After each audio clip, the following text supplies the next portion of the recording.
तो ये कहा जाता है कि मेन आर सिंपल, मतलब वैसे मैं आपसे पूछने जा रहा हूँ, being a relationship coach, do you believe and accept this fact कि ये जो बोला जाता है men are simple when they are in love, they are very simple, they sorted, कि उनको नहीं चाहिए चक चक, या फिर उनको वो इसीलिए नहीं बोलते जैसे इसने बोला कि हाँ यार आगे कलेश बढ़ेंगे, चिक चिक होगा, तो इट्स बेटर मैं चुप रहूँ, ये समझ जाएगी, या फिर मेरे एक्शन से शायद समझे, ऐसा? Men, I do believe that men are simple. Why can't I say that? Because they don't want, irritation. They get irritated very quickly. And women don't understand this very quickly.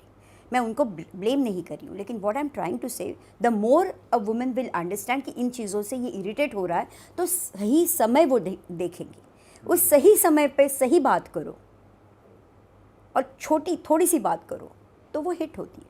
People understand. ऐसा नहीं कि man understand नहीं कर रहे. हमारे ज़माने में, हमारे पहले वाले ज़माने में, जनरेशन में ये चैलेंज था, बट वी एडजस्टेड.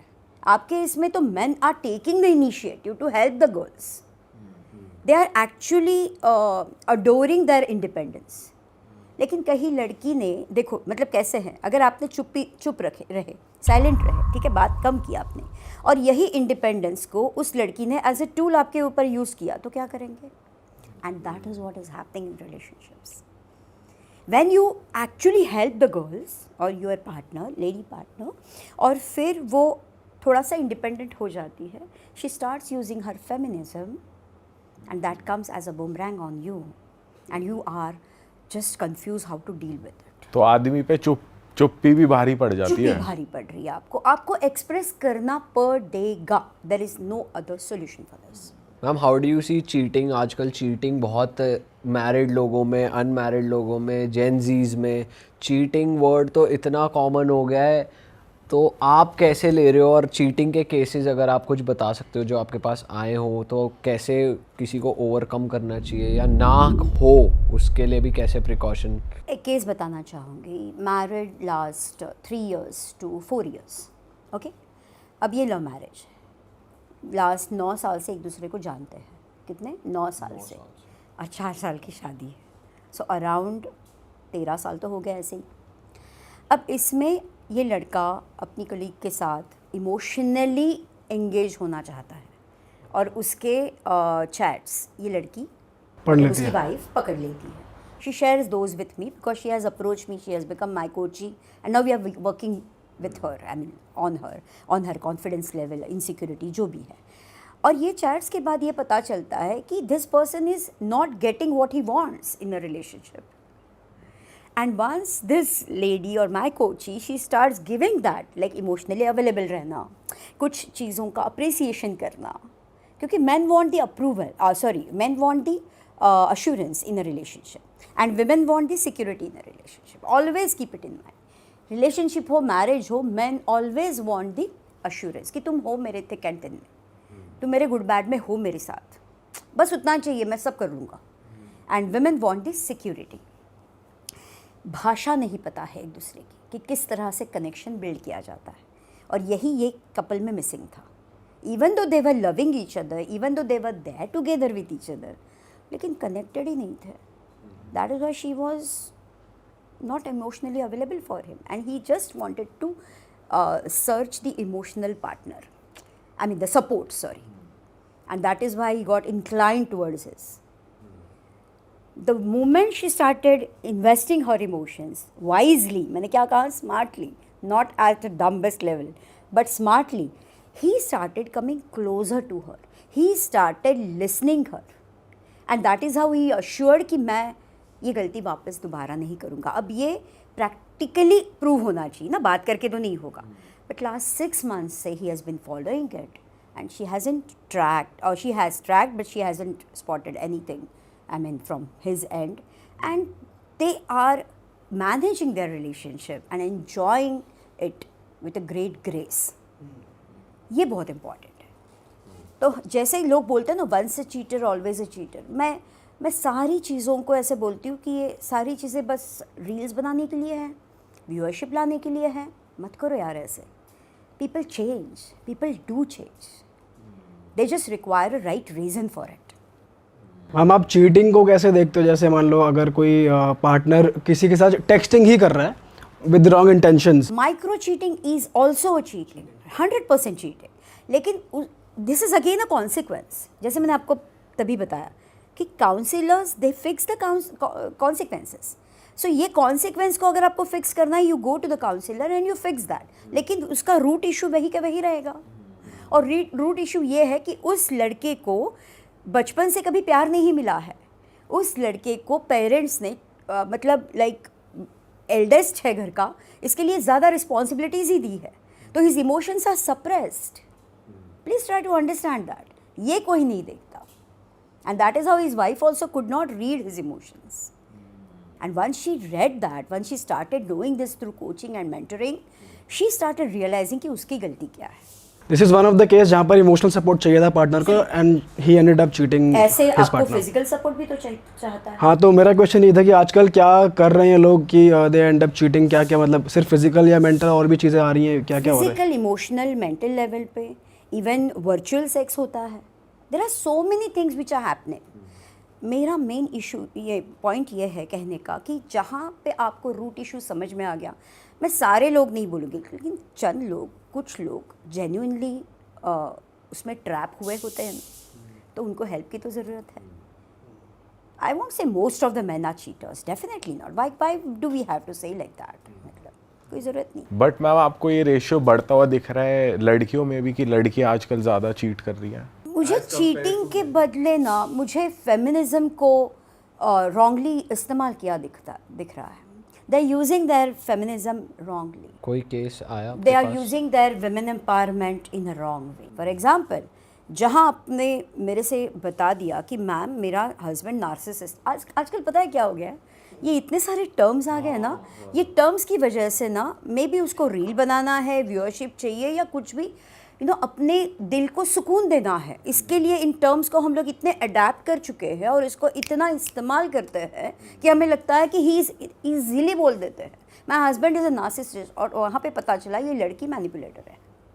अच्छा, that is another case I would like to tell you. She is a manipulator. अपने बेटी को 3 महीने के उस बंदे को मिलने को नहीं दे रही है वो। She is been so much because she has the grudges कि इसने अपनी माँ की कहना कुछ सुना और उस माँ ने उसे कुछ बोल दिया था। अब मतलब अब उसके हस्बैंड ने कुछ नहीं बताया उसे, लेकिन वो स्टैंड भी नहीं कर पाया, तो उसका रिवेंज लेने के लिए she did not even allow him to meet his own child. तो ये तो मैनिपुलेशन ही हुआ ना। और उसी को नार्सिसिस्ट बोल दिया। और उसी को बोलती है, जस्ट मुझे इंट्रोड्यूस किया तभी बताया कि my husband is a narcissist. तो मैंने कहा चलो ठीक है, तुम बोल रही हो तो मैं मान भी लेती हूँ, काम करना स्टार्ट करते हैं। जैसे काम करना स्टार्ट कर दिया तो जस्ट ईगो मेरे सामने नहीं रहेगा। जैसे कोचिंग मेंटरिंग स्टार्ट हो गया, आपको सरेंडर करना ही पड़ेगा, unless and until, because the way you are treating me is the exact way you are treating your relationship. And if you want to build the connection with your partner, ये रवैया आपका काम ही नहीं आएगा। Ma'am एक और term है gas lighting, उसके लिए भी बहुत कहा जाता है कि ये गैस लाइट करता रहता है सिचुएशन को या There करती are रहती है। narcissist people. I often say that there are narcissist people जो गैसलाइट करते हैं, जैसे ये तुमने ही किया है, मैंने थोड़ी रखा था, ये तुमने ही रखा है, ये ठीक है। मतलब सामने वाले को ब्लेम ही शिफ्ट कर देना और उसको इतना प्रवोक करो, ये क्या मैच बॉक्स मतलब लगा दो, मैच स्टिक लगा दो कि जब भड़क जाए सामने वाला तो बोले, और वो तो मतलब ही और she is actually the victim, right. तो उसे तो वो पेन हो रहा है ना, इसीलिए वो एंगर में है या बहुत ज़्यादा वो खला उठा है, कुछ भी है, तो वो सफ़र नहीं करेगा, वो तो चिल्लाएगा। तो वो बोलेगा आप चिल्ला रहे हो तो it is your fault, I didn't do anything. That is gaslighting, the hardcore gaslighting. Ma'am अब जब हम जेनजी के ऐसे टर्म्स और ये चीज़ें डिस्कस कर ही रहे हैं, एक और बहुत कॉमन चीज़ सुनने को मिलती है अक्सर कि यार उसका मेरी गर्लफ्रेंड का बेस्ट फ्रेंड है, मेरे को उससे बहुत जेलसी है, या फिर वो लड़की बोलती है कि तुम्हें मेरे बेस्ट फ्रेंड से क्यों इतनी जेलसी है। तो आपके पास कुछ ऐसे केसेस आए हैं जहाँ पर एक्चुअली में ये ऐसे कुछ ट्रायंगल्स बने हो, फिर आपने वो सॉर्ट आउट किया हो, या कौन गलत है कौन सही है इस केस में? What do you think? Best friends को लेके आपका, क्योंकि मेल्स को ना मेल बेस्ट फ्रेंड से बहुत प्रॉब्लम होती है, और ऐसा भी कहा जाता है कि अगर आपके पास अच्छा पार्टनर है तो आपको मेल बेस्ट फ्रेंड की ज़रूरत नहीं होनी चाहिए किसी लड़की को। और बॉयफ्रेंड को मेल बेस्ट फ्रेंड से दिक्कत भी इसलिए होती है क्योंकि वो खुद एक लड़का है, तो उसे पता है कि अगले लड़के की इंटेंशन क्या है। अब पॉडकास्ट 3 घंटे चलेगा अगर हम इस तरह से डिटेल में बात किए तो। I have a lot of content for it. चलो, आप क्या पूछ रहे थे मुझे कि बेस्ट फ्रेंड्स, अपनी पार्टनर का बेस्ट फ्रेंड हाँ। कितना एक्सेप्ट करना चाहिए या नहीं करना चाहिए, ठीक है, हाँ। इस तरह बात करें। अब यहाँ पे अगर एक बात करें तो एक बैंगलोर बेस्ड लड़की है, उसका पार्टनर है, फियांसे है रादर, मुंबई बेस्ड, ठीक है। अब दोनों आईटी में है, काम कर रहे हैं अच्छा खासा, सगाई हो चुकी है उनकी और शादी होने वाली है। And they have been in a relationship last 8 years, so they know each other very well. Done.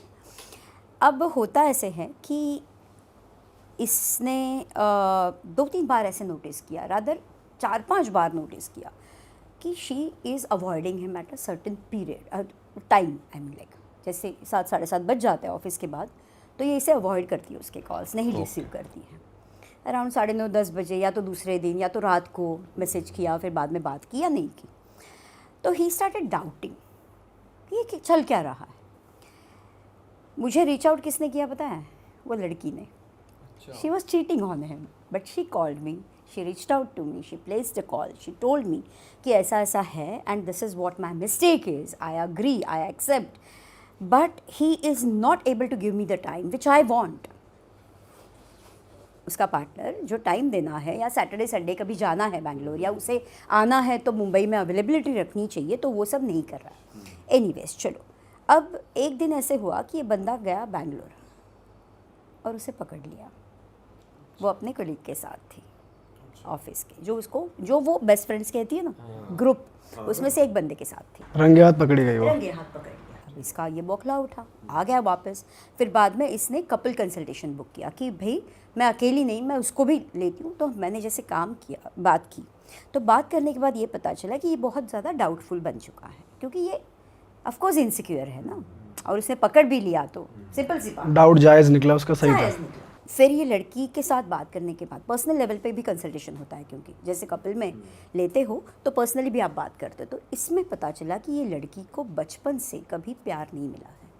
She is unnoticed, she is attended, unloved. तो ये हमेशा ना, मतलब ये किसी को ना नहीं बोल सकती, रिश्तों को रखने के लिए ये किसी को मना नहीं कर सकती। आप समझ गए मेरी बात? तो यहाँ उसने क्या किया, उस बंदे को वो मना नहीं कर सकी, वो फिजिकल हुई, उसने प्लेजर लिया, ये सब मैं नहीं यहाँ पे जज करूँगी, लेकिन शी हैड टू से नो टू हिम, राइट? क्योंकि वो एथिक्स आ गया ना। करेक्ट उसका है, तो खुद का भी गलती तो गलती है, तो ये सेल्फ के लिए तो ये गलत है, मतलब। तो because she could not say no to anybody, ये उसका बहुत बड़ा प्रॉब्लम था, and that she had to pay the fees for it, क्योंकि उसने रिश्ता तोड़ दिया। मतलब बाद में नहीं हुई शादी वगैरह नहीं। शादी नहीं, उसकी सेशंस चल रहे हैं अभी। She has been so vulnerable, मतलब इतना वो डिस्टर्ब हुई है इस चीज़ से। मतलब देखो, कभी कभी क्या होता है, यही पर मैम इसी को आपको मैं ऐसी एक्सप्लेनेशन, सॉरी आप कट कर रहा हूँ, आपको ऐसी एक्सप्लेनेशन ऐसा ही लगता कि बेफालतू की एक्सप्लेनेशन है? मैं see I am here to understand the pen.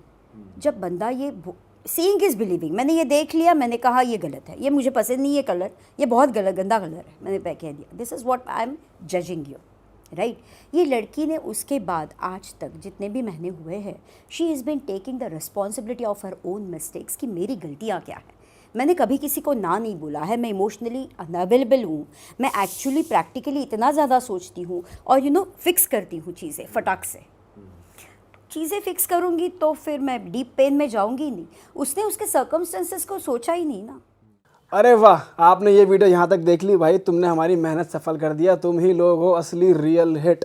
और अगर आपको बहुत मज़ा आ रहा है ऐसी क्लिप्स में, ऐसी वीडियोस में, तो फटाफट जाइए प्लेलिस्ट पे बिंज वॉच कीजिए, सारी वीडियोस देख डालो और मौज काटो। That is it. हम मिलेंगे नए पॉडकास्ट में, नई क्लिप में। Till then bye bye, see you, take care, do subscribe.